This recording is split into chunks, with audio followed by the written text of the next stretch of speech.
This week on the show, internal developments at Lucasfilms, the Batman Part 2 casting news, and a very, very expensive comic book. All that plus our thoughts on the Avengers Doomsday teasers. It's time for Nerdigo News. Bruno, do the thing. We're wearing sunglasses. Hit it. This better not awaken anything in me. The name's Bond. James Bond. Some days you just can't get rid of a bomb. I'm responsible for my own happiness. I can't even be responsible for my own breakfast. We have Santa Claus. Assemble. Welcome to Nerdigo News, the only entertainment news podcast with a 100% hit rate when it comes to bullseyeing womp rats and our T-16s back home. I'm Riley Trahan, Senior Entertainment Editor at Nerdigo Media, and I'm back to break down the top entertainment news stories of the last 7 days, but I can't do it alone, and as always, I am joined by my trusty co-hosts. In a world of overwhelming streaming options, he's got the ultimate guide to what's a win and what's a whiff. He's the master of cinematic sciences and the prophet of a profitable box office. They call him the critic. It's Deepak Chitnis. I just want to go do Womp Rat stuff with my friends. If you're hearing my voice in your podcast catcher of choice, if you're seeing my beautiful face on YouTube or at nerdigo.com, it's because of him. He's our enlightened engineer, our editor emeritus, our progressive producer. It's Bruno the Dial Meneses. Wow. Thank you. For once, I don't think I need to do that much post-production on this intro. This is sounding like the intro to the A-Team now. Yeah, that's what's... Every Batman needs his Robin, and mine is now available in a dark screened app format that will be phasing in over the next year as we slowly phase out our pen and paper version. But that doesn't mean you can use your phone during the podcast. It's my baby brother and trusty sidekick, Jackson Trahan. Glad to be here. Glad to have finally been promoted to sidekick. Jack, you hear very about exciting. this? That the Alamo is getting rid of the paper writing cards? Oh, no, I didn't. They're going to have an app. Doesn't that sound like a great idea? No, it doesn't. Doesn't it sound good to have the... Hey, remind me who owns the Alamo now? Oh, that would be Sony, a phone Oh, company. but they always have good ideas. Yeah. They're so Jack, good doesn't at it sound like everything. a good Sony, a phone company, is... I mean, I get what you're getting at, but like... They're an electronics corporation. They make personal... Yeah, I electronics. just feel like they got their fingers in a lot of pies. Yeah, sure. That's fair. Here's what they don't make is little order cards at the Alamo. They do not make little Wait. pieces of paper. That's true. They haven't gotten Is into there that. even a Sony phone? Am I going crazy? There No, might but not be most anymore. phones are There was made out of certainly like one. There glass. was in That's the early fair. days. Yeah. Yeah, I don't know how much they're in the game. Listen, back in my day, Bruno, I had the unfortunate reality of having to disclose my age to Bruno last night after years of working together. Back in my day, Bruno, there were all sorts of companies in the cell phone game. Now it's just a couple. But yeah, fair enough. They're not a phone company, but they also aren't a little order card company. Either way, I'm excited to see how the movie-going audience at the Alamo, who already takes out their cell phones to turn on the flashlight to sign their check in the third act of the film, deals with what they're calling a dark screened app that's going to let you Well, order listen, or whatever. they also need to figure out how to keep maintenance on tiny lights under tables going. Yeah, a lot of stuff going on over at the Alamo. A lot of stuff going on at Nerdigo Media as well, nerdigo.com. I'm going to let you know that we have our 2026 hype draft coming up. That episode should be I feel out good now, or at the very least is out like within a day of this episode coming out. You will hear Deepak, Jackson, and I break down what we're most excited about in 2026 and draft our teams, trying to assemble the most hype-worthy of teams. And you can vote for which of us had the best team at nerdigo.com or on our Twitter feed, or I think on our YouTube. Bruno, does YouTube has some sort of polling option, I believe? Yeah, they do. We'll find out. I think I'll that get sounds that all right. set up by the weekend. Amazing. Yeah. So there you go. Look, it'll be a fun little scavenger hunt for you to, one, make sure you're subscribed to all our socials, and two, to vote wherever you can find vote. Then we have some other stuff coming up on the network soon. Jack, you and I talking Night of the Seven Kingdoms. Yeah, I'm very excited. As of recording, we are less than a week away from the premiere of Night of the Seven Kingdoms, so excited to talk to you about it as an avid what's the term? Martinian Knight. Oh yeah, series sure. fan? Sort of a scholar of George's works. Yeah. Yeah, absolutely. Yeah, it's always fun to check in with George and the various excuses he has for not finishing Winds of Winter. And this new show will be a fun new area for us to study in that department. And then Bruno, we're catching up on the Energon universe on an episode of the Nerd Out coming soon. Seeing what I've been trying to explain the Energon universe on this podcast. I could use your support, maybe. Yeah, no, absolutely. So the Energon universe is in some cases it's a long-awaited crossover that a lot of people have been wanting between Transformers and GI Joe, and they did that in two separate comic book runs between the Transformers and the GI Joe comics. But then on top of that, they decided to do something really interesting with a comic book run called Void Rivals, which is essentially what would happen with this intersection of humans and Transformers, how that would what that would look like tens of thousands of years in the future. So Void Rivals is much more of like a Dune-esque storyline, like with a lot of like world building that like takes roots in Transformers and GI Joe, which is very interesting. So yeah, I'm very excited to do a whole deep dive into that right later. I'm getting caught up. I have a big stack of like trade paperbacks that I'm like tearing through so that I'll be caught up in time for us to do that catch-up episode this month. We're also talking about 28 years later, the Bone Temple. I've seen it, but this episode comes out the day before I'm allowed to have any sort of critical reaction to it at all. I'm allowed to say it was good. They'll let me say that, and it was good. I liked it. Nerdigo.com on Tuesday of this week. What's that? Tuesday the 13th? 13th, yeah. Yes.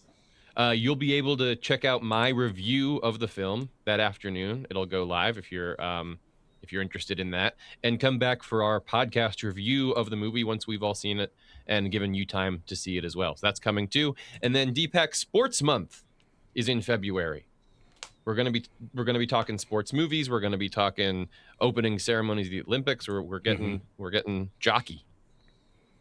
Yep, we're going to be an athletics podcast for the month of February. Not The Athletic, just talking about athletics. So all this movie, nerd stuff, get that shit out of here. All out the door. We're Putting it stuffing you away. in our lockers. No, Putting away such childish things. we're jocks. Jackson, that's a lot going on. How should It is. people keep up? Listen, everyone, I want you, if you're hearing us right now, it's on a website or a podcast app or it's on something. I want you to go to that thing and subscribe or follow us. If you're on social media, you can find us at Nerdigo Media, or if you want just a central place for everything, go to nerdigo.com. And that's where you can find all our stuff. And if you're already a free subscriber at any of those places, you can go to nerdigo.com and you can sign up now to be a $10 a month subscriber, and you will also be first in line for mine and Deepak's Miami Vice podcast coming out very soon. Many episodes already in the can, more to come. Deepak dressing very nicely for those episodes, by the way. You don't want to miss. I need to up my game. I'm getting outclassed over there. I love that. Deepak coming with a lot of Miami Vice energy in the outfits. So definitely worth the price of admission for that alone. Got some All really right. good candids out of that first recording. We did get some nice photos for the thumbnail. That's enough housekeeping. Let's get to the news. First up, we wanted to talk a little bit about the deal that Actors Equity secured with Netflix for the upcoming film The Rip. So for those who don't know, the new Netflix film The Rip, which stars Ben Affleck and Matt Damon as a couple of cops who have to deal with a dead captain and possible internal corruption. They find a huge hoard of cash. It's pretty standard crime thriller stuff. But when Affleck and Damon made the film through Artists Equity, their longtime production company that Deepak, maybe you can give us a little more context on, they made a deal that everyone, typically how Netflix works is Netflix pays everybody upfront. They don't do any sort of back-end thing because they don't really do a standard theatrical release model, and they don't do any sort of performance bonuses. Once the movies are out, everybody's been paid, we're all moving forward with our time. But the deal that Actors Equity made, which is sort of their want to do, is that all 1,200 people who worked on the movie, from cast to production crew, all all the way through to everybody, are all eligible for one-time bonuses if the movie does well on Netflix. So nobody gets upfront bonuses, but instead all the payouts are tied to how the movie does over the first 90 days, measured against other Netflix movies. So Affleck gave this quote where he said that he doesn't necessarily expect it to be like a grand slam scenario on Netflix, but he does think that this is a good new precedent to set, and if the rip does have some reach, then people could actually, it could be a kind of deal that gets gets the team paid something as opposed to nothing. So it seemed like it was a positive shift in an interesting direction. Just at the same time they're acquiring Warner Brothers, like Netflix seems to be open to new ideas of how to do business, I guess. Yeah, I think Netflix, like any company, wants to stay on the good side of actors who still have some amount of clout and name recognition in an increasingly diversified landscape where we've talked a lot about how movie stars don't really exist. The artist equity thing is something that Ben Affleck and Matt Damon started together for this exact purpose, which is to let or help below the line workers, craft workers, technicians, gaffers, everyone have a skin in the game basically, and make something off of these movies where they're typically paid very low flat rates for their daily work. It started with Air, which was the movie from a couple years ago that told a story about how Phil Knight and Nike created the Air Jordan shoe for Michael Jordan. They've also worked on stuff like The Instigators, which was Matt Damon, Casey Affleck, a bunch of other people on Apple TV. Kiss of the Spider-Woman last year, the musical adaptation starring Jennifer Lopez, who of course was briefly married to Affleck again recently. Accountant 2 was also one of theirs. And this is not to be confused with Actors Equity, which is something totally different that's been around for like over 100 years now. I think that it was interesting to hear Affleck in this article sort of make the argument that if everyone on set has a financial stake in the movie's success, people are more invested, morale is higher, the end product is better, and that it could ultimately lower costs for film and make filmmaking more sustainable, while also having like a shared success model. I do think I would like to see more, like his group get more opportunity. Like I've been interested in their production company because of that philosophy sort of since they rolled out, and this seems like it's kind of the first big win for them. And I will say, like, I don't know how inclined I would have been to watch The Rip, but when I read about this, I was like, oh, I got to make sure I throw this on day one. Like I got to be in there to support the team. I appreciate that ethos, and I think it comes through with something like Air, but having seen The Instigators and having seen The Accountant 2, I don't think they hired very passionate people for that. For those. Sure, it doesn't always have 100% success rate. Maybe that's fair enough. But The Rip is directed by Joe Carnahan, who did like The Gray. He did Narc. He's done a bunch of really good movies. So I'm hoping for the best on this one. It's out now, so if people want to check it out, just get to your local Netflix machine. January 16th. Yep. You can spin it up. Oh yeah. So this week, I suppose, not today, but it'll be out on Friday. I'm looking forward to it. See, I'm just that excited. I pulled up Netflix yesterday to watch it, and when it wasn't on, I ended up watching, what is it, His and Hers? Broke his TV. Yeah, I watched His and Hers yesterday with Holly. Yeah, I'm only like halfway through it, but so far I'm very compelled. It's a really weird Avengers movie. It is yeah. I hadn't considered that as a potential reading on it. All right, not Avengers. We have plenty of Avengers news, but next up we have Avatar news, sort of. If Avatar 4 is in need of a director, James Wan has thrown his hat into the ring. No, you got to be named James. So as we know, there's currently no official green light yet for Avengers 4, and James Cameron Avatar and 4. Disney haven't really made that call in general. Cameron, while being clear that the fourth and fifth films are sort of on his mind, has also like openly questioned what his level of involvement might be in them. He said he plans to move on to other projects eventually, which could mean he stays on, maybe does some stuff and then comes back to Avatar, maybe sort of does Avatar in parallel with doing some of this other stuff. We don't know.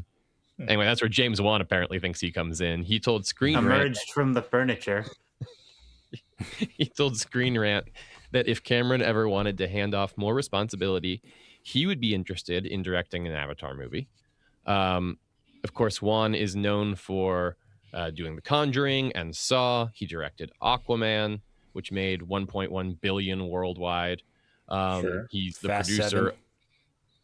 He's the producer of Megan. This is the presentation that he gave when he was trying to. Yeah. Right. When he walked into the offices at Disney, he rolled out his whole thing. Yeah, so I don't know. What are we thinking? What do we think of the potential?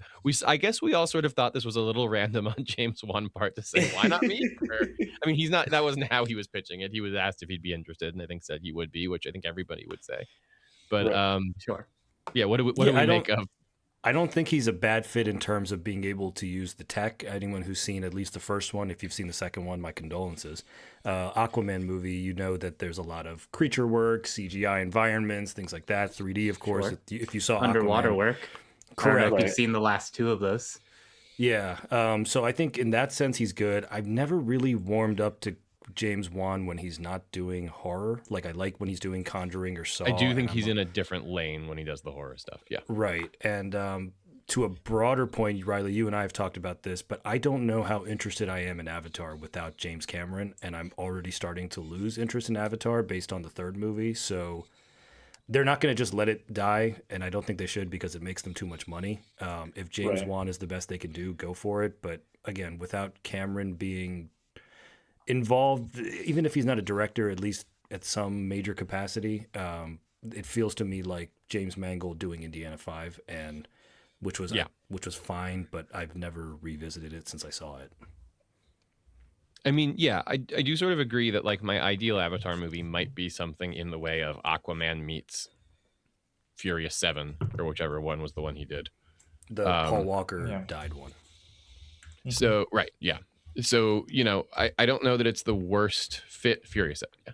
I don't know that it's the worst fit in the world, but I also don't think that I believe in a world where Disney lets James Cameron walk away from these movies. Like the theme parks exist, they have a lot of money invested in these projects. The animatronics that are specifically in the Avatar section of Animal Kingdom are like next level bug nut shit.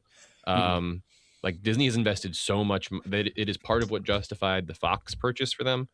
Right. But that's also why I'm wondering if Cameron is posturing and trying to negotiate in public. right. Just to say, Sure. like, oh, I might step away. You guys might need to give me a little bit more to keep me interested. Cameron opens his deep sea submarine and Disney executives step out like, sorry, James, we can't let you do that. I'm afraid I can't do that for you, James. Yeah, no undersea adventures for you until we get 2 more Avatar movies stat. I mean, that's the thing. This Fire and Ash, we all on this call had like varying reactions to Fire and Ash, right? Right. And I think Yeah, you those thought it was were the all, best movie ever. I think those were all valid reactions regardless. But it made $1 billion in 18 days.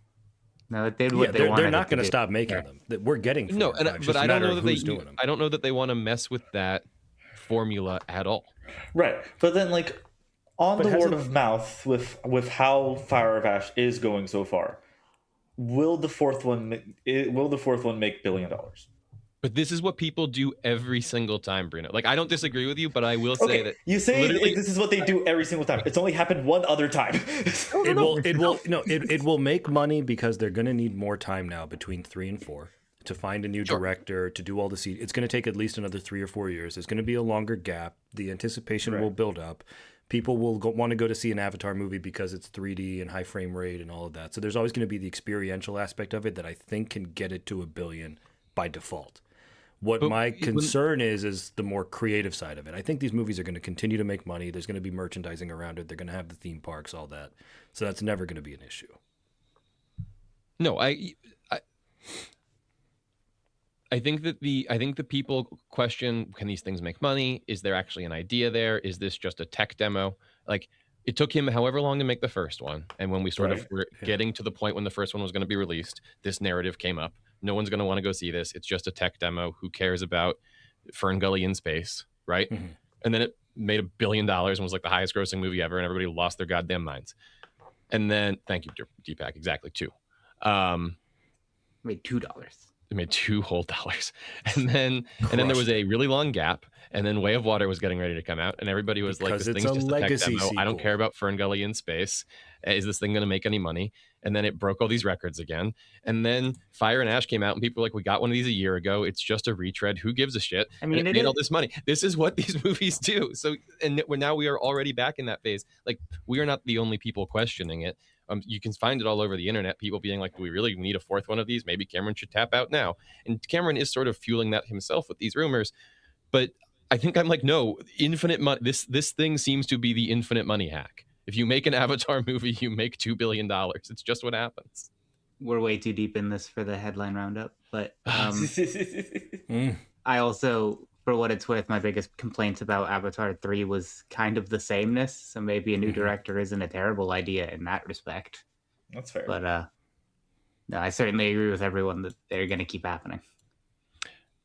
Well, next in the headline roundup, according to Deadline, Sebastian Stan has been cast, is in talks, has been cast to join Batman 2 in a yet unconfirmed role. To be clear, this is the Batman Part 2, the sequel to the Robert Pattinson film, directed by Matt Reeves.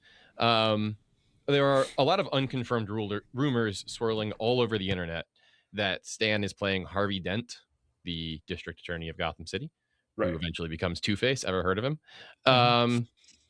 But I don't know. That whole thing is very weird. There was like a story that he had been cast, and then there was sort of this weird blurb in an email that, like, in the Heat Vision newsletter, that sort of implied that he was Harvey Dent. Obviously, if you sort of look at Sebastian Stan, he sort of visually reads as Harvey Dent.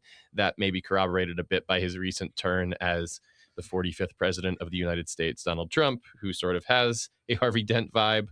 And this, of course, on top of the Scarlett Johansson casting that was confirmed a while back.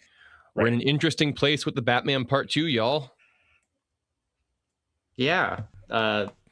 Allegedly happening is maybe the interesting place that we're at. Yeah, fair enough. Seems to be. Right. Seems all I but think, confirmed. Deepak, you were talking about... Hollywood Reporter. Sorry, go ahead, Jack. Yeah. I just think, Deepak, you were talking about how long this movie has taken has killed most of your interest in it. Yeah, I just don't know why it takes 5 years to make a Batman movie. Like, I get that it takes time to write it, and if you want to make it good, it takes time. You can't just crank things out. But at the same time, they were able to make good sequels pretty quickly for quite some time. And the last time a DC movie took 5 years between the first one and the sequel, it was the Joker movies, and we saw how that turned out. So, not that I think that this is going to be received quite the same way. I think the Joker sequel was the victim of a lot of the backlash for the first one, nor was it ever intended to really have a sequel. But there were rumors that it was delayed because of a medical issue with Matt Reeves. I hope whatever he was dealing with, if it's true, I hope he's over it, in which case the delay is more than justified. But I think the momentum is kind of gone out of this one. And it almost seems like Pattinson himself has made comments like, the next time they make one, I'll be playing Old Man Batman. So we'll see what happens. I mean, there was not a Batman movie under the Zaslav era. The Batman came out in March 2022. The Warner Brothers Discovery merger went through in April 2022. And now they are spinning off into this new Netflix era. In that intervening time, which also then comprised, the DCU reboot, the sort of rollout of the James Gunn version of that universe, and all that various scuttlebutt. Got preoccupied with a lot of that. Who knows how much that has or hasn't. We'll write the book about that at some point, and we'll all learn. Right. But the Zaslav era had no Batman, which is sort of just a wild thing to think of as like this man's legacy on the Warner Brothers film property. Deepak out. Couldn't deal with it. Couldn't hang. All right, and the final thing in the roundup this week was the ongoing story of maybe the world's most expensive comic book. So this was a physical media story for our just tracking of all bizarre things physical media. A copy of Action Comics #1, which of course was the introduction of Superman, sold for $15 million, the highest price anyone has ever paid for a comic.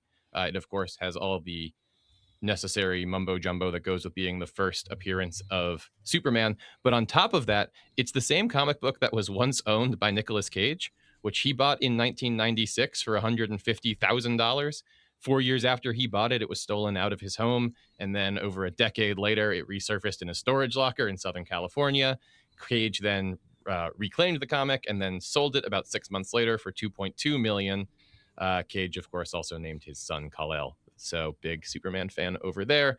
So anyway, this particular comic book, which sold again for $15 million, has sort of an especially interesting history. But I just wanted to, we love to see physical media getting a good. Yeah, I guess that's fair. It's just, it sounds like a good investment, I guess. That's a pretty solid ROI on every sale. Buy This is the comic sort books, of- kids. Buy comic This is the sort of idiot story, though, that convinces people like me that, like, oh no, I have to buy a lot of comic books. Maybe one day one of them will be worth this much. Will And be of course they won't stolen and all be Nick Cage. be. Yeah, right, exactly. And then I can fund my New Orleans pyramid tomb. Indeed. So I did want to ask, Weird man. I wanted to ask before we moved on out of this one, what does everybody think their $1 million comic book is in their collection of things? Does anybody have like a flex? They're like, this is the one. One day this will be worth a lot. Gosh, Mm, I can't think of anything. I'm not much of a collector, to be honest. Well, you have all the video game hardware, Jack. I do, didn't- I do have some old consoles. We all sort of that are have getting interesting more and stuff. more valuable. I'm looking around. Oh, it's right over there. This is one that I had really dedicated to. I thought that this Walking Dead comic, which was the first appearance of Michonne, which was pretty nicely graded and done up here by the good people over at CGC. I thought that this I might be able to move at some point for a decent amount of money when the show got popular, but the whole Walking Dead comic book resale market got pretty saturated at that point because the comics weren't that old, so like a ton of people had them. They were in pretty good condition. Yeah, the old video games are a good call. I think a lot of the we're reaching a point where like the NES generation stuff is getting more expensive than the SNES generation of stuff, which I think is interesting. So it feels like there's like an inflection point. Oh yeah, there. sure, like a nostalgia inflation. There's Pokemon Game Boy games tend to go for a bunch, and I have a few of those. Yeah, for sure.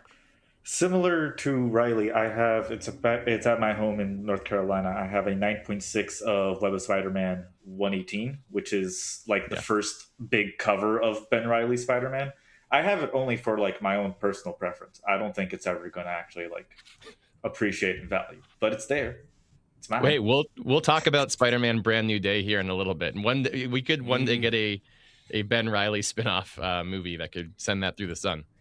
Nick All Cage right. is playing Ben Reilly this year. I don't know what the fuck that means. I just need to figure that out. Oh, we need to figure out what's going on with the Spider-Man Noir TV show. We're going to contemplate about that. When we get back, we're talking about Doomsday. I wrote Endgame in the notes. I meant Doomsday.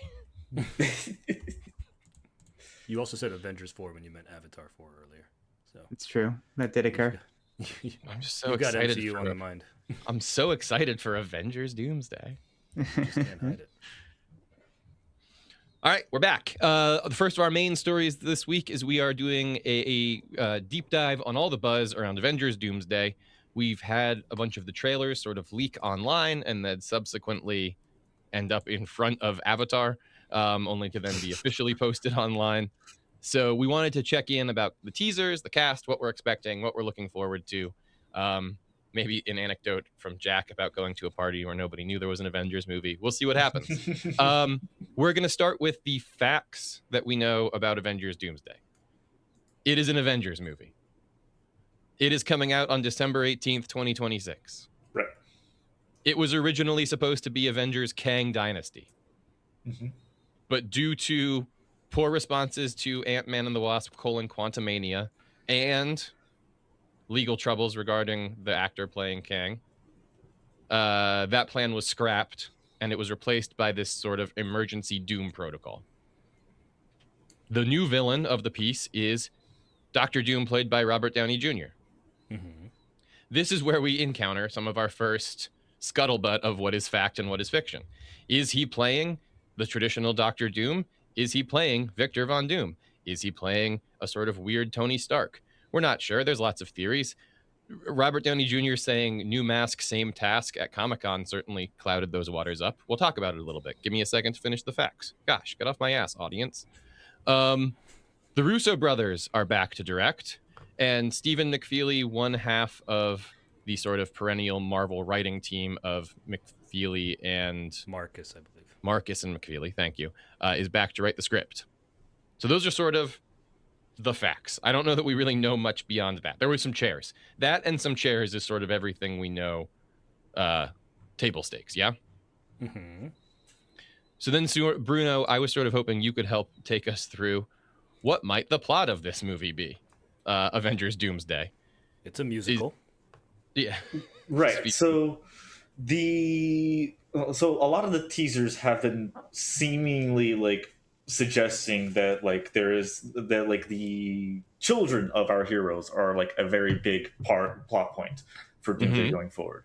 And I think the main theory that a lot of people are going for, and like that I have suggested on the podcast, is that Doom has gone out to these separate universes, collecting these kids to form his own ideal version of Avengers for his own ideal universe. And the entirety of Doomsday, and at least this is mostly my opinion, and the entirety of Doomsday will be these teams sort of like we'll be seeing these teams separately trying to find their kids, maybe interacting with each other here and there, but like interacting with each other more on like opposing terms rather than actually like working together.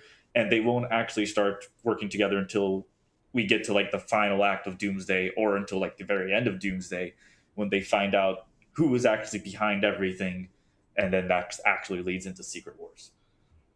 Yeah, well, and that's, I think, one of the main things, right, is it does have to lead to Secret Wars, a movie that is coming out a year later. Right. And Until they delay it. Well, but that, I don't know if, I am curious how likely they'll be to delay that one, how much they want them to bang, if like the delays have been to be able to facilitate them doing it. Do you think Secret Wars is likely to get delayed on top of that, Deepak? My hot take is that I don't think Secret Wars will stay named Secret Wars. Okay. I think they'll name it something else. Well, if they are willing to sort of play with that, I think that could change a lot of what the Doomsday movie is about, right? Because right now, I sort of expect the Doomsday movie to need to at least set up Battle World for Secret Wars. In my commitment to avoid spoilers, I've actually done a deep dive on all the leaks, and I found one. Sure, on brand. I found one that seems pretty reasonable to me, and I don't want to go into the details of it here because I don't want people to be spoiled in case it turns out to be true. But the one that I'm talking about does end with the heroes on Battle World, so Doomsday will end with the heroes having finally come to Battle World. And going off of what Bruno was saying, the idea that he is collecting superior children of major, whether it's Captain America, Thor, as we've seen, obviously Franklin Richards we know is going to be important. We were introduced to T'Challa's son at the end of Wakanda Forever. So there's all sorts of things happening as they're setting up what's going to eventually either be a new Avengers team with recast actors, or they're going to do something where these beings end up being the anchor beings for these respective universes. We've already seen from the most recent, that has not been officially released yet, teaser that the Wakandans and at least the Thing will interact. We have been told by Alan Cumming that he has a fight scene with Pedro Pascal, so there's going to be some interaction between part of the team of the Fantastic Four and the X-Men. Of course, there are still reshoots to happen, so we don't know what's been shot versus what's actually going to remain in the movie, because, of course, they're notorious for not only keeping things out of trailers, but, of course, just totally changing things at the 11th hour based on whatever they want to end up setting up two, three movies down the road. But it does look like Battle World is going to happen. I don't know that we are... There is a rumor that we will not see Robert Downey Jr.'s face at all in Doomsday. I find that hard to believe. I don't know why you cast him unless you're going to show him, and I think the fact that he looks like Tony Stark is going to be a major part of the narrative. Right. But yeah, there's a lot. I mean, again, Riley established what we know. Everything we're talking about now is what we don't know. Well, and so, yeah, Lear, let's break into some speculation here. We'll start by talking about the teasers a little bit. We sort of alluded to them there. But as I mentioned at the top, we have had 4 of them in total sort of leak in varying degrees and then be officially released in varying degrees. 3 of them, I think, have been officially released now. The 4th we're still waiting on, but we feel pretty confident about it. They have been Steve Rogers and a baby. Check out the Captain America armor and then put it into a box. Yep. Thor walks through the woods. Xavier and Magneto play chess in a smashed up Xavier mansion. They smash in Xavier's mansion, yes. And then Cyclops, laser eyeballs a walking robot, a Sentinel. Thank you. And then the Wakandans and Namor play host to Ben Grimm. And each of these have sort of ended with the classic Avengers will return in Avengers Doomsday tag and the countdown. What do we make about these being the characters that are spotlit in these teasers? Deepak already noticed they are all sort of parent figures in different ways. They are, and also I think it is in a way. I don't know if it's they're doing it in the order that would get people hyped, but obviously it's a big deal to announce that Steve Rogers is back, Right. especially given that they've gone to great lengths to try to make it that Steve Rogers is no longer Captain America. It turns out that no one has really warmed up to Anthony Mackie. It's not his fault. It's the quality of the product. Thor coming back, I think, is important. And of course, we see Love again, who's Thor's daughter from Love and Thunder. Right. The X-Men coming back is not only the by far coolest and best of the teasers, but it's the first time I think they've really made a play for nostalgia.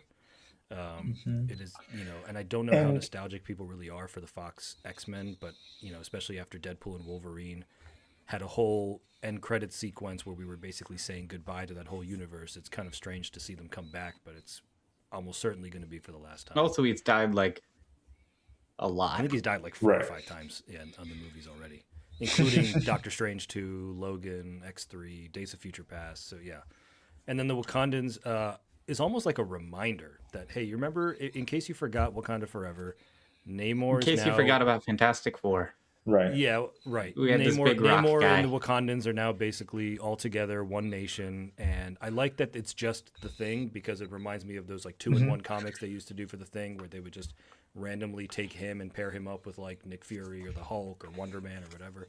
So it kind of gives me that vibe. There's a rumor I've read that the Fantastic Four split up in such a way through circumstance that the Thing and Sue are together, and then Reed and Johnny are together. Sure. That'd be So fun. we'll see. Yeah, and of course, Be more interesting than the opposite. Ben and Sue being in Wakanda, of course, means Sue has access to Namor, or vice versa. I don't think they're Right, gonna do for anything with smooching that. time. Yeah. I don't think the movies will do anything with that, but it's kind of funny. Speaking But of also note, smooching, I think there is a line from Shuri during her voiceover, in the Wakandan teaser. A lot of people seem to infer that like Tucson, like the T'Challa's son, is like missing.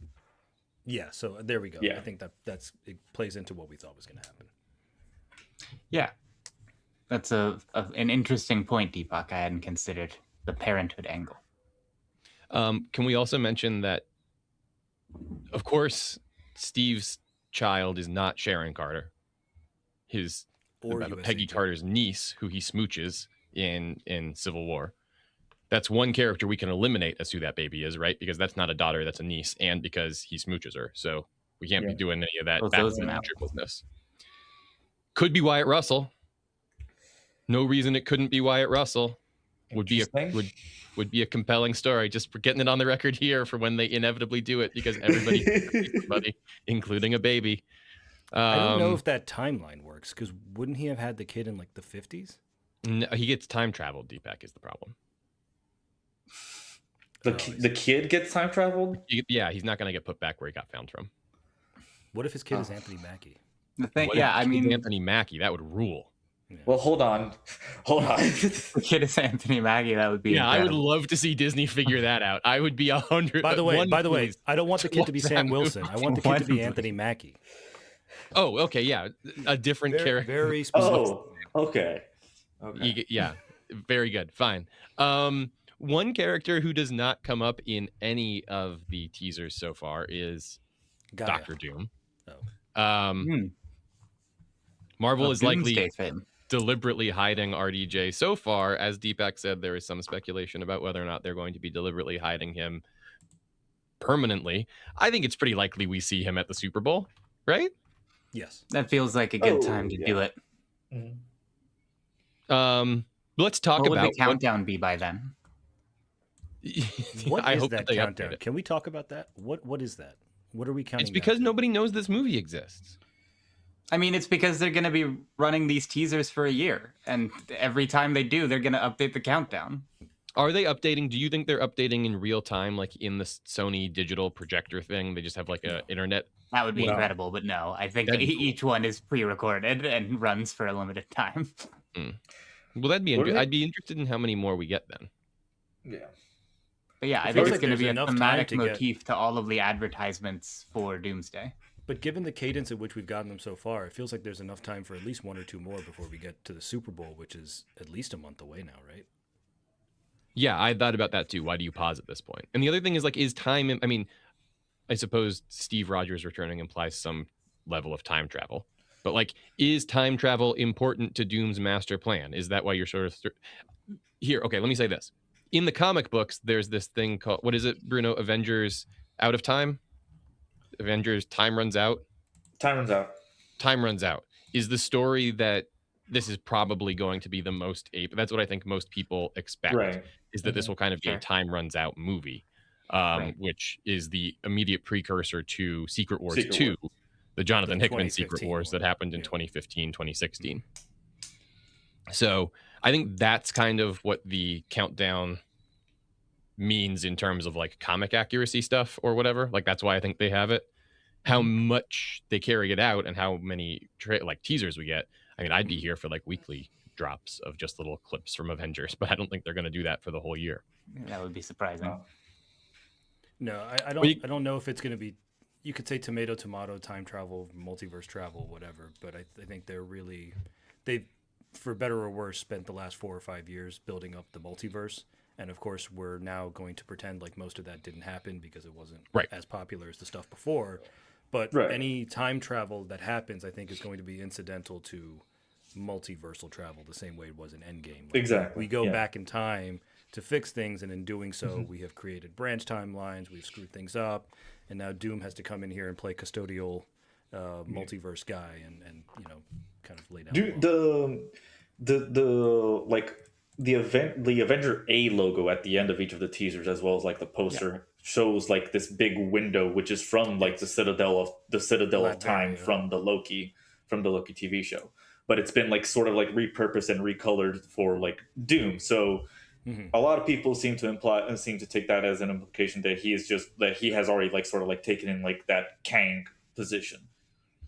Yeah, I think something will have happened off screen the same way that like we don't see Thanos destroy the Asgardian ship. We just kind of at the end of Ragnarok we see the ship approach, and then when Infinity War starts, he's already kind of done the damage. It could really just open on him like at the Citadel of Time, just holding like Kang's helmet, sort of like Hamlet or something. How much do we really think they're going to reference Kang? None. Yeah. None at all is my guess. They'll reference Loki, of course, but Oh, 100%. Sure. Yeah. yeah, I mean he's in the movie. Yeah. Can we just, before we get out of here, can we real quickly discuss whether or not we think and to what degree Spider-Man is in this movie? Both He's the not. character and the actor. I don't Well, think Tom Holland is in it. I don't think Tom. Yes, Holland is that's the big asterisk, right? Right. It seems as if Holland, maybe not in the movie, but that's sort of open for discussion, maybe because it's probably made weird by the movie he's in between then and now. But it seems like there's going to be a good, like there might be a lot of Tobey Maguire. It seems like the rumors continue to amp up the Tobey Maguire of it all. So what are you guys interested in? looking What at would you it- like Weird. to see? So What do you looking at think's it from the realistic? meta perspective of where we are with the Marvel universe in terms of its popularity and its general whatever with the general public, it feels like they're going to have to pull out some of the stops in order to get people in the theater. And I think one of those is going to be that we finally see Tobey Maguire and Hugh Jackman, along with potentially Robert Downey Jr., even if he's not Iron Man, share the screen together. And I think that'll be a big enough reason to get people to go. They may even have to spoil that in the trailer at some point just to get people excited. Yeah. Bruno, Jack, as a slightly younger generation than us, would that get you excited to see Tobey Maguire and Hugh Jackman on screen together? I don't know. I mean, I would. I grew up on those movies. I'm just curious how. I mean, D-Back and I were like in the absolute middle of the bullseye when those pictures were coming out. So, I just never know how much pull they have on a younger audience. And for what it's worth, Garfield says absolutely not in this one. Now we've heard that before. So does Fair enough. Famke Janssen, by the way, and I'm pretty sure she's going to show up in this too. Okay, listen. Garfield has said that he was absolutely not in the last one too. Yep. Yeah. That is, I mean, of course. Although it does feel like the toothpaste is out of the tube on this trick a little bit. Like, how many times can you pull it up? We know that you bought them. Right. Yeah. We also know that they are still shooting for actors who were not able to shoot last year or film last year. So just because there were certain actors that were leaked or who we saw on set or who have talked about their experience, it doesn't mean that they are the only actors who will be in the movie. Well, Right. and also the last time we saw Andrew Garfield in a Spider-Man movie, it featured actors who weren't actually in the movie, who were just sort of CGI'd in their weird superpower mode so that they didn't have to shoot anything. So, just because you don't know you're in the movie doesn't mean you're not in the movie, Famke Janssen. We can just have a Red Phoenix version of Jean Grey buzzing above all this and be Well, fine. we may there's a good chance we have a new version of Jean Grey coming up soon if you want to transition into... Yeah. Yep. All right. When we get back, we're speed rounding some Star Wars news so that Deepak doesn't explode. We'll make him and talk we're about back. Star Wars until he explodes. Till That's I'm the tagline. And we're back. Quick news here about the Star Wars leadership shakeup that is likely coming. There was some insider reporting from Puck's Matt Filoni that multiple outlets covering the entertainment business sort of amplified that Kathleen Kennedy is stepping down as the president of Lucasfilm, which is the division of Disney that oversees Star Wars, obviously. After over a decade of being in charge there, she's being replaced by two big names, the main one of which that we're going to focus on here is Dave Filoni, who was the chief creative officer at Lucasfilm and has sort of long been considered the George Lucas heir apparent. We can discuss that. He is the Clone Wars guy. He is the Star Wars Rebels guy. He is the Mandalorian guy. He is the Ahsoka guy. He's the Book of Boba Fett guy. He's the Skeleton Crew guy. And the only thing called Avatar. And the only thing called Avatar guy. Oh, that's right. Yeah. He's being paired with Lewin Brennan, who's sort of going to handle the business side. What's your reaction to Dave Filoni taking over Lucasfilm? I'm upset that my application was rejected. Well, yeah, that is a bummer. I would have taken Deepak for sure. Yeah. I guess to me it is kind of the least surprising option. The resume you just cited. Yeah, it's been rumored for years now, so I think they're just finally making it official. Like, regardless of your opinions on him, and I know that you guys is maybe a little lower than mine, he's clearly what Disney likes what he's doing with Star Wars for some reason. That is certainly true. Yes. Somehow Filoni got the job. And sort of, I think, in contrast to how Kennedy does her job. Like, I think that there is a real contrast between how those two individuals work within the structure of the Disney environment that makes one of them a lot more preferable to corporate than the other. Right. Kennedy's tenure has been a mixed bag in terms of Star Wars movies. And how there aren't any more of them, for example. So, I can see where people would be critical of her time there. At the same time, I think that, like, one of the things we've really seen over and over with Kennedy is, like, she sets, she maybe hires a pair of up-and-coming comedic directors with an interesting edge and an interesting understanding of what makes a character edgy to make a Han Solo movie. And they get 3/4 of the way through it. And then someone at the Disney corporate level says, hey, actually, we need you to put Ron Howard in charge of this thing and bring it in on time and under budget. There's been, like, I feel like there's been a lot of corporate meddling in the Kathleen Kennedy era. And I feel like Dave Filoni of it all. Disney bought them? Right. Well, yeah, seriously. But I feel like Dave Filoni is a guy that works well in that system. Like, hey, George Lucas, just tell me what to do, and I will make sure that we play by your rules. So, I think that's the big benefit that he brings to the team. I don't think you're doing this, Riley, but I just want to make sure that we're not turning this into a Kathleen Kennedy bashing. No, definitely not. That's the thing. Is I feel like she was never set up for success. I don't think it's corporate's fault. I think it's the fans. I think the fans are a constantly moving target of what they want, and when it's that liquid, when it's that fluid, you're constantly trying to go, okay, they liked 7, let's give them 8. Okay, they didn't like 8, let's go back to 9. Okay, they liked Rogue One. They hated Solo. 9. Yeah, let's go give them Andor. Okay, they liked Andor, but let's try, Skeleton Crew. That didn't really land, whatever. I don't know how much money you would have to pay me to be in charge of Star Wars. But... Remember that article a year or two ago that said, like, Disney's going to start bringing in fan-based focus groups to punch up, like, concepts for movies before they go into development? I mean, honestly, in any other scenario, it is the worst idea I've ever heard of. But at the end of the day, Star Wars is so adrift right now. I don't know what else they can be expected to do. Yeah. Well, and this is why you go to Filoni, right? Because Filoni is like a guy who, and this is my sort of charitable version of what I think of Dave Filoni. Filoni is a guy who like makes lore for the sake of having a lot of lore.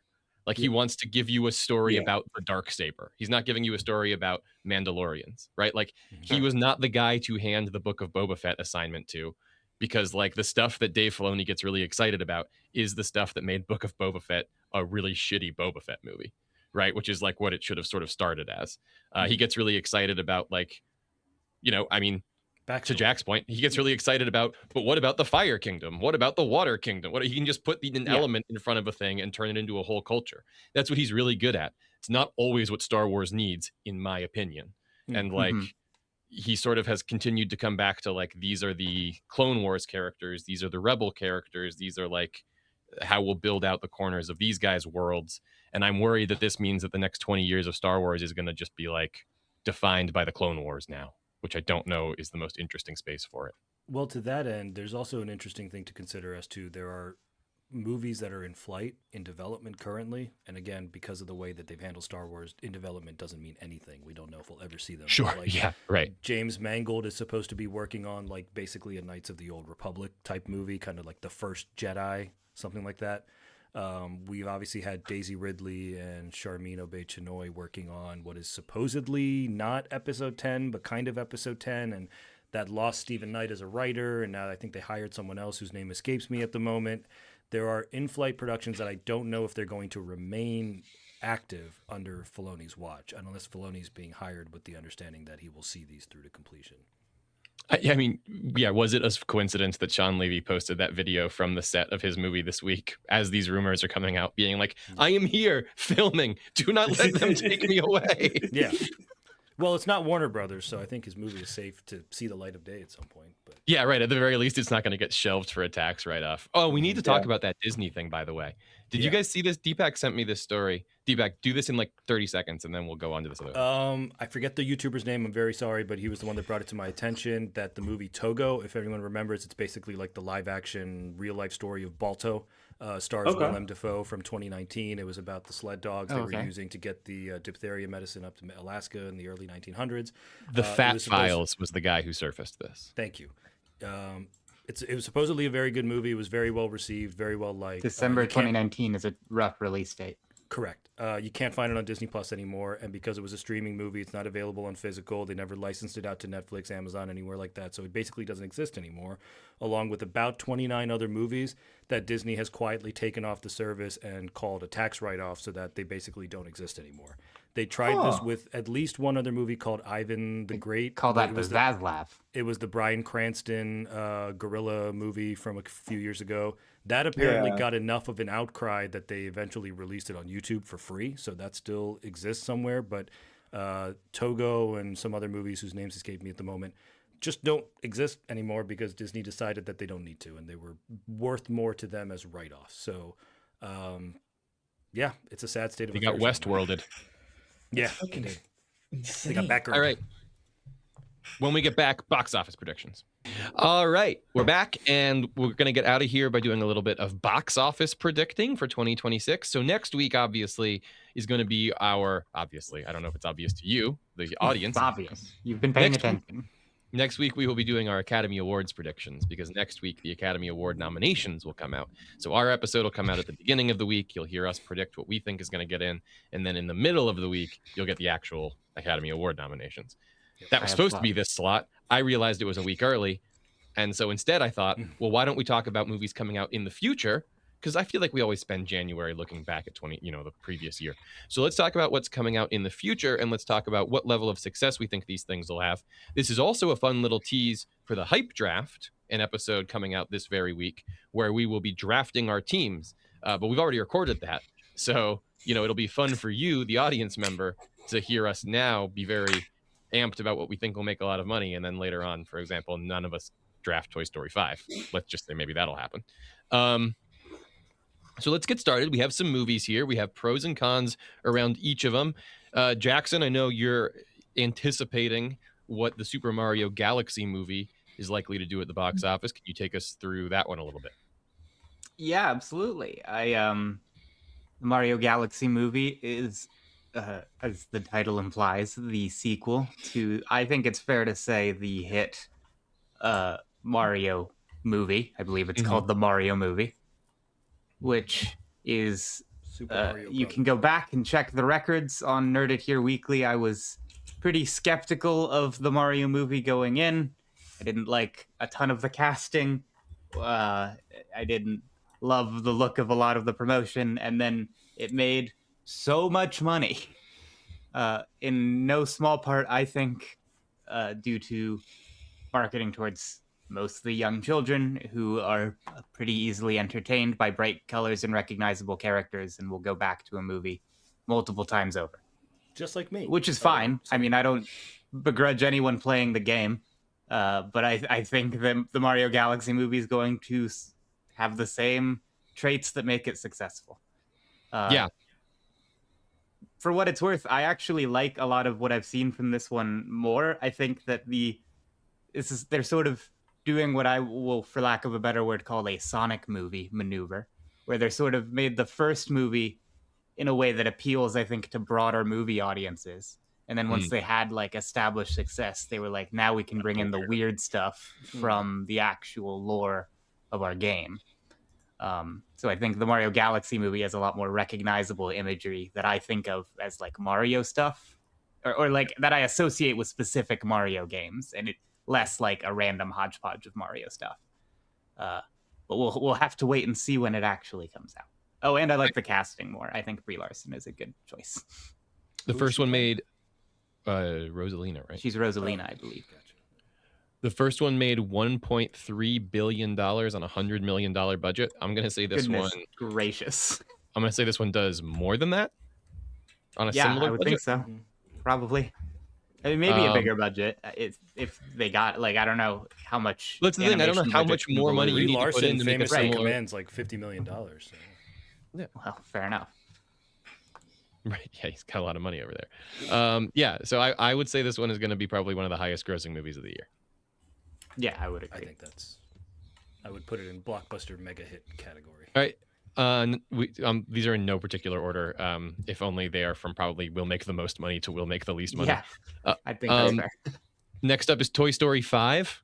Deepak, how do you feel about Toy Story 5? It's not. I'm not the target audience. Yeah, well, this is the thing. I will be in like a year, but not right now. Toy Story. Toy Story is sort of always the high water mark of whatever Pixar is able to do. Like that brand has just always going to get the investment when it comes to animation technology. I do think that's true. When it gets to storytelling groups, when it gets to directors and animators, like it is just the best of the best. And The Pixar first pick of all the teams. very rarely misses, just in general. So I think on those fronts, it is very likely to think that Toy Story 5 will do quite well. I am not necessarily sure, as a 35-year-old man with no children, so take my opinion for what you will. I don't know what iPad Toy Story movie is. I'm curious to find out more. I'm not necessarily sold on it. I think it probably makes oodles and oodles and oodles of money, but that's just me. Now, when you were a 5-year-old and Toy Story 1 came out, did you like that? Yes. Big fan. Okay. So all right. Huge. Buzz, Your tastes have changed in 30 years, you're saying. Me and Buzz Lightyear, tight. I don't even know how much they've changed. I think I probably still like that first Toy Story a lot. It's just fair enough. I'm a moving target's the problem. But yeah, I don't know. I mean, this again, like we were talking on the chat a little while ago about, I think it was 2019 when Disney had $5 billion movies, and I think they are sort of in a permanent quest mode to reclaim some of that. I don't know that this year is the year that they do it, but I think Toy Story 5 is the first one that has to make $1 billion for that mission to be accomplished. The other big one's Mandalorian, I guess. Yeah. Look, at the very least, we know what movie's winning the animated Oscar. So yeah, right. That's done. We can just engrave it now. Deepak, talk to us about the Odyssey. Yeah. What is left to say about the Odyssey? We know that it's Nolan's first movie since winning the Oscar for Oppenheimer a couple years ago. Matt Damon, Anne Hathaway, Tom Holland, huge star cast with everyone there. I think the only thing we don't know about the Odyssey quite yet, two things we don't know about the Odyssey quite yet that will dictate its box office. To a lesser extent is the runtime. It's probably going to be a long movie. We just don't know how long. And the second thing we don't know yet is the rating. If it's an R-rated movie, I don't know how close or how far past $1 billion it gets, and I think there's a good chance it ends up being R-rated because that's what Oppenheimer was. On the other hand, if Nolan keeps it PG-13, I see this easily hitting 1 billion and going well north of it. So I think we're easily in like blockbuster super hit kind of territory here. But there's a couple of elements still left to sort out before we can really have a clearer picture of that.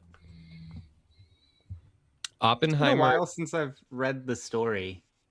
I guess we give it to 14-year-olds, but is there like anything torrid that occurs? No, I think it would just be the violence. Yeah. Yeah. And I guess like somehow you want to depict like gods and monsters and stuff. Or even the sirens would be the other thing. Nudity. My niece, who is a freshman in high school, was telling me over the holidays that she's reading the Odyssey and would really like to see him. I would kill to be like a 13-year-old right now. Are you kidding? Yeah, absolutely. I will say Oppenheimer did make $975 on $100 million budget, and I think that Matt Damon with a sword fighting monsters is a much more appealing concept to general audiences, as Jack said, like to 13-year-olds who otherwise have to read a long ass poem. The spider couple being in there is certainly not going to hurt either.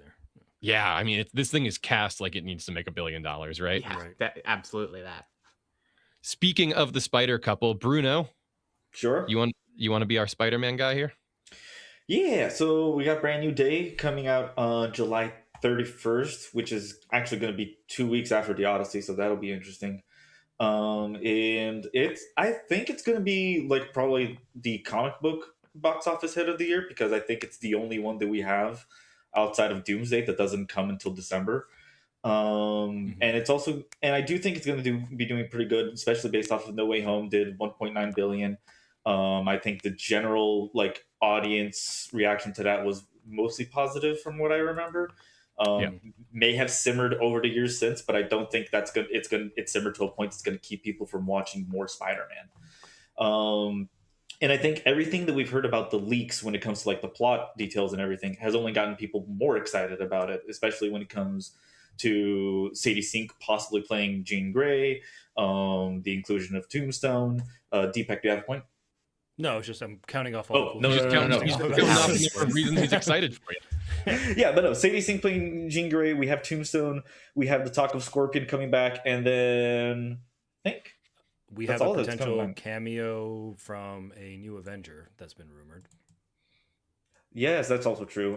As well as Bruce Banner coming back as Savage Hulk, which is going to be a really exciting for a lot of like older fans. So yeah, I'm excited to watch Hulk smash again. Punisher is going to be in there. Yep. I think Brand New Day has a lot of the potential for the success that Brave New World didn't have. Yeah. I mean, first of all, it has to be a good movie. That's critical. It has to feel like it was made by a person who knew what they were doing. Mm-hmm. Yeah, and we have Daniel Destin Cretton as the director from Shang-Chi, so that will be pulling some, at least like some fighting fans to the theaters. I know another leak that we've heard is that they used Jackie Chan's stunt crew for some of the scenes, which is going to be very exciting. Not live action web swinging. I continue to be here for it. Not indicative at all about the actor himself being in the movie. Just a quick disclaimer for the audiences: like Jackie Chan's stunt team is just constantly like contracted by other movie crews a lot of the time. So Jackie Chan playing Mr. Negative confirmed. Could you imagine? Yeah, I lose my mind. Next up, we have The Mandalorian and Grogu. I think this is like maybe our biggest bubble case of a movie that could, like, it, for all the reasons that we would point to on paper and say, like, this movie should make $1 billion. Mandalorian and Grogu should have that going for it. It's like a theme park ride more than it's an actual movie.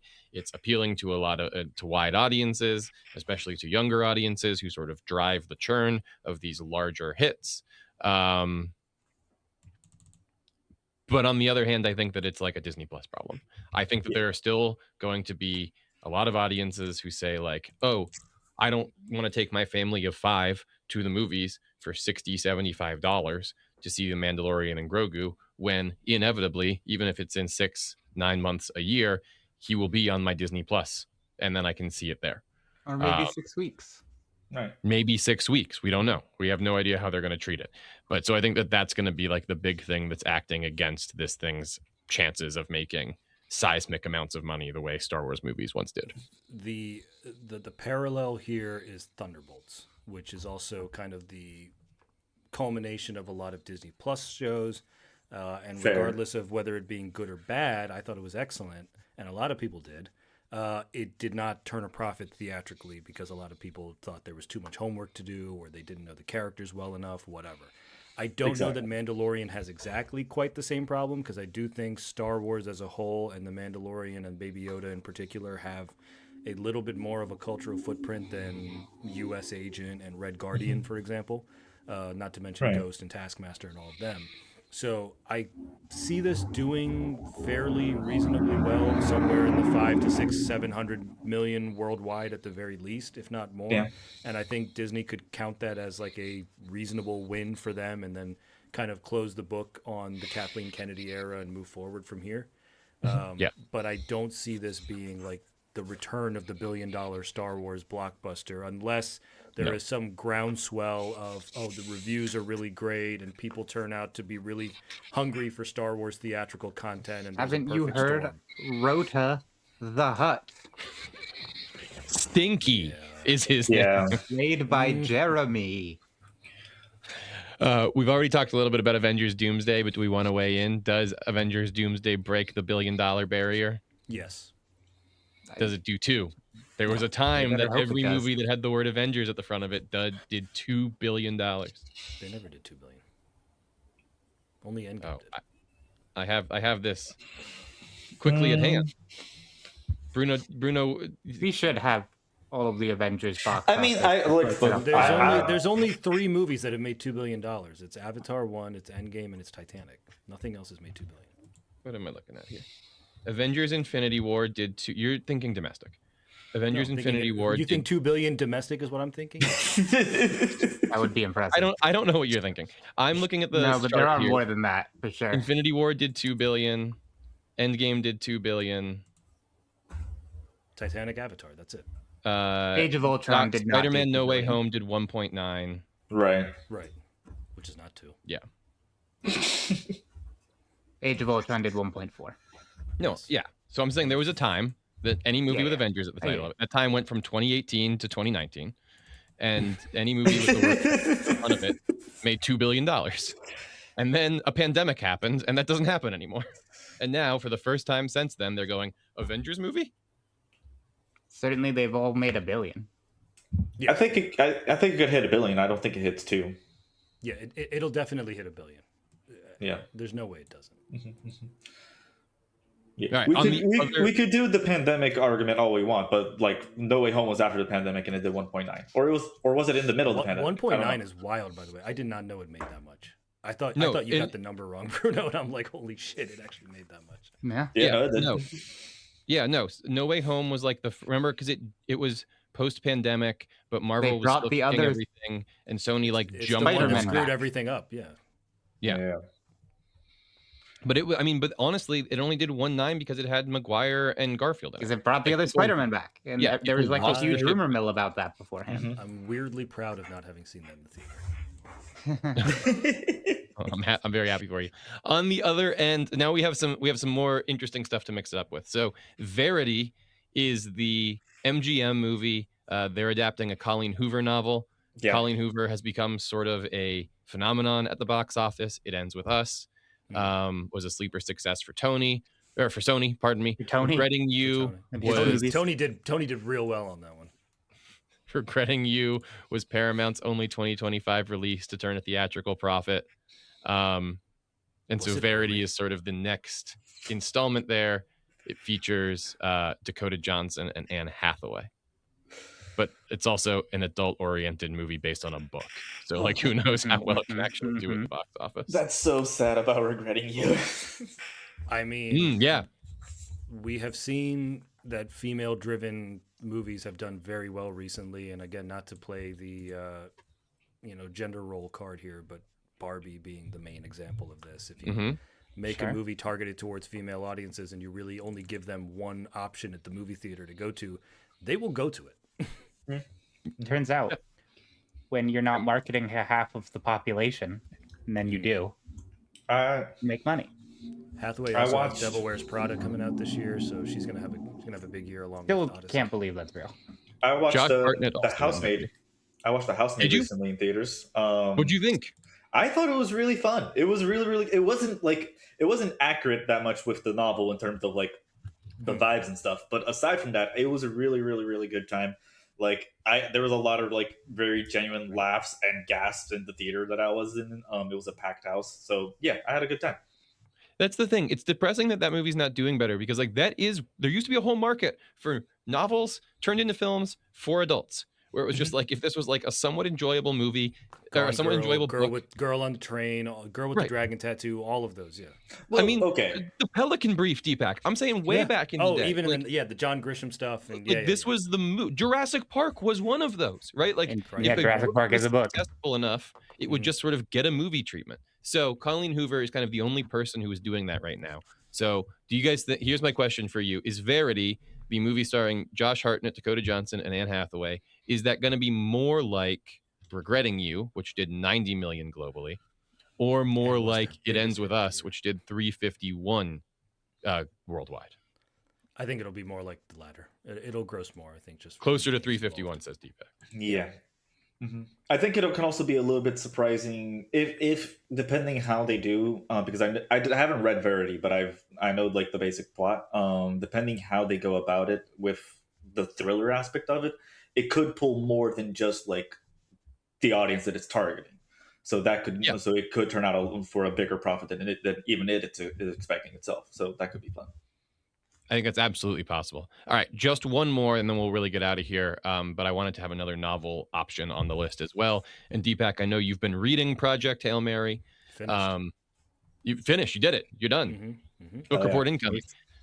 This is from Phil Lord and Chris Miller, finally getting to put their authorial mark on something in outer space. I heard they just called Ron Howard today, though. So oh no! watch out. It's an adaptation of a novel by the same author who wrote The Martian, which was obviously massively successful. Ryan Gosling tends to do well at the box office. What do we make of the $150 million budgeted Project Hail Mary? Hoping for the best. I'm a little worried about. I mean, I've seen the trailer once or twice with some movies, but I'm not really seeing a lot of promo for it elsewhere, other than Target having the movie tie-in paperback in their checkout lanes. Right. So I don't know if there's enough excitement around it to really justify that cost. And because it's a Sony production, I have a feeling they're going to. Is it Sony or is it Amazon? Bungle the rollout completely? Yeah, It's Amazon. It's Amazon MGM. Okay. In that case, maybe there's a chance. But yeah, I subjectively speaking, I thought the Martian book was great, and the movie was pretty much just as good. I did not really care for the Project Hail Mary book, all things considered. So I'm hoping the movie makes some changes. I don't know that this is going to be a huge hit, but I'm hoping for the best because I like Gosling and I like Lord and Miller. You've saddened me, Deepak. I thought it got silly in the second half, and I just didn't like the structure of it. That is fair. The structure is one of the things that I'm very interested to see how they do in the movie. I'm very excited to see the Anatomy of a Fall actress be that character because she seems like perfect casting for that. Yeah, She's written in the book. Absolutely. No. I'm really excited for Project Hail Mary. It's coming out, if I'm not mistaken, it's coming out around the same time that Sinners came out last year. Yeah. A few weeks earlier, yeah, I think. And Sinners is a little earlier, but yeah. Yeah, and so like I think it could be getting like it could be a good surprise. I don't think it's going to be like one of the highest grossing of the year necessarily, but I think it will definitely be like it will definitely surpass expectations, even if like marginally. Yeah, I think it's totally reasonable that people could show up for it. I think Amazon has the ability to market it if they want to. Also, it seems to be low key being geared as like an Oscar vehicle. I am not sure like how much merit to hold to that, but it would be interesting to see once it actually comes out. The Martian did have a pretty big Oscar push. It got nominated for really high up awards, including picture and actor and things like that. Right. So I think that's where they're getting that from. But the release date, and I think, frankly, again, the material itself will prevent that from happening. Yeah, that's no, the I thing. agree. I mean, The Martian premiered at TIFF.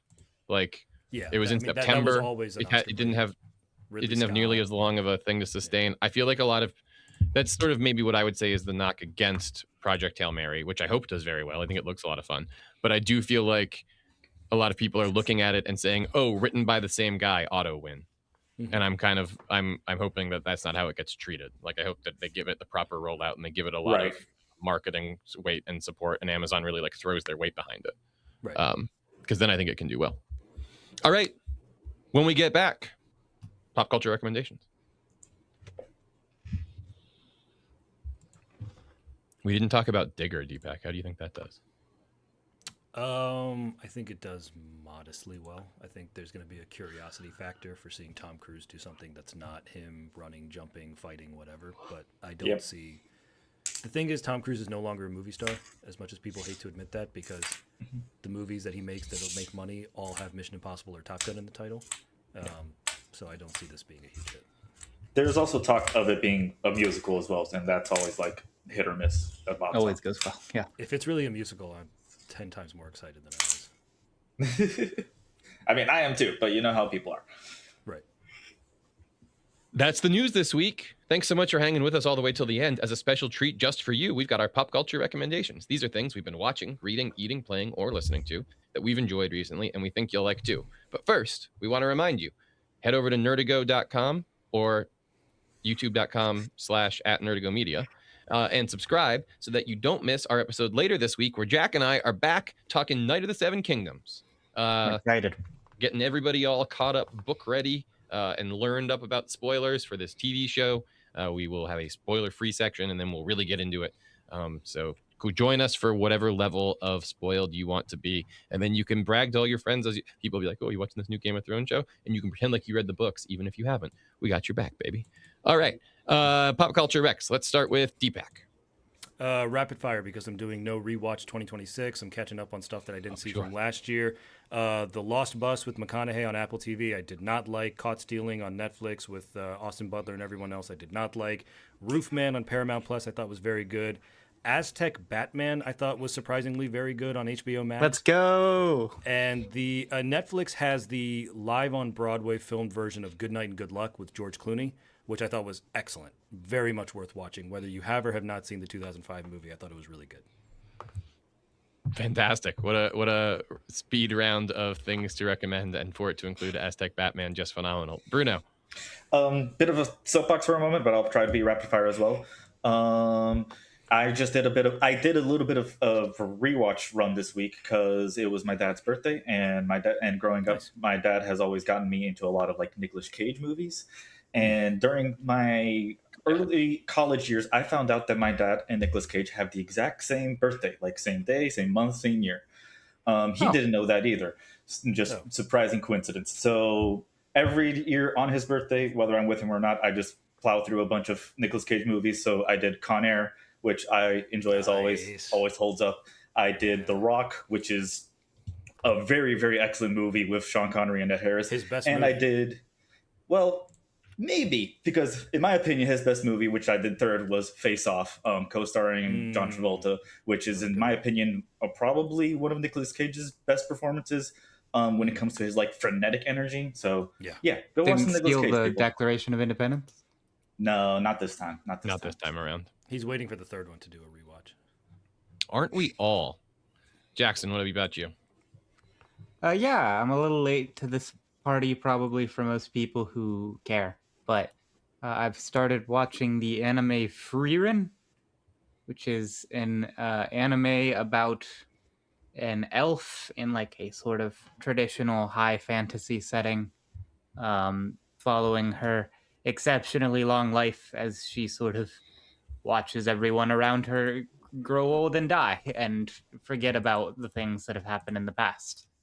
It's an interesting perspective, I think, for a show to like take place from one character's perspective over hundreds of years. And I am... So yeah, what's up, Ray? I was just going to say she's also fighting a Demon King, it looks like, just from my sort of... That does happen. I mean, yeah, it's not entirely like slice of life stuff. She is a powerful mage and fights happen and magic stuff occurs and all that. But it's been fun. I've just had this experience before where I'll be sitting like in a bar with Jack and I'll ask him to explain an anime to me, and he'll like talk to me about how it's like sort of about like the broken kind of a pain you feel from losing a sibling and how that can like be amplified over the course of generations. Well, yeah, and you also Oh, fight and like a also they god have big sometimes. mechs that they use to destroy monsters. So I just Googled this one as you were talking in the background. I'm like, let's find out what the actual. Oh, No, well, yeah, I mean you're joking about Evangelion, and that's fair.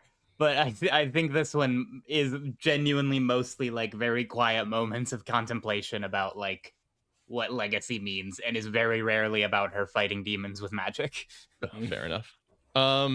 Speaking of fighting demons with magic, my recommendation, I played Metroid Prime 4: Beyond, a video game that I finished playing, and that's just a big accomplishment for me that I like to brag It about. doesn't happen anytime all that often. I do it on this show. Got a lot of mixed reviews, and I don't know that I was as Yeah, it's mixed. been a little bit of mixed reception on that one. Yeah, I think I was more positive than the average reviewer was. Can I ask what the criticism tends to be? Yeah, I think that people were unsatisfied by the gameplay mechanics. You know, it sort of takes away Samus's technological capability and then basically wholesale replaces them with psychic powers, which you pick up over the course of being on this psychic-oriented alien planet. You know, it's just a new way for them to roll out, like, here's how you progressively get all your stuff over the course of the Shake game. it up somehow. Yeah. It's a 30-year-old But franchise. Yeah. some of the I psychic mean, I think abilities. there's a lot of issues. I think some people have complained about like the open world elements that I don't know if they work super well in a Metroid game. Yeah, having a pretty linear story and just having to sort of figure out like which of the dungeons do I take myself to next to find the thing doesn't really work great. Switching between like the psychic powers and the gun stuff isn't always the best. I think the whole thing just suffers from like a very bloated development. Like they've been working on it for 2 studios have worked on this game for over 10 years, and I think a lot of stuff has just been added in to the soup over time. Yeah, and I'm not saying that you couldn't tell that those things were But there. no, I mean, I I was also don't want startled to by how much like I you're sort of wrong for enjoyed the liking. game. Yeah, regardless. So yeah, I still haven't even started actually, so I shouldn't have a real opinion yet.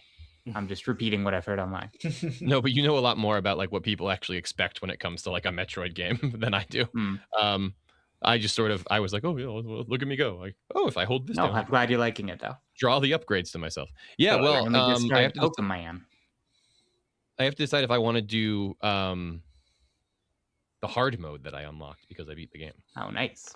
But I think I probably won't. I think I'll go back to playing Pokemon Z to A. All right.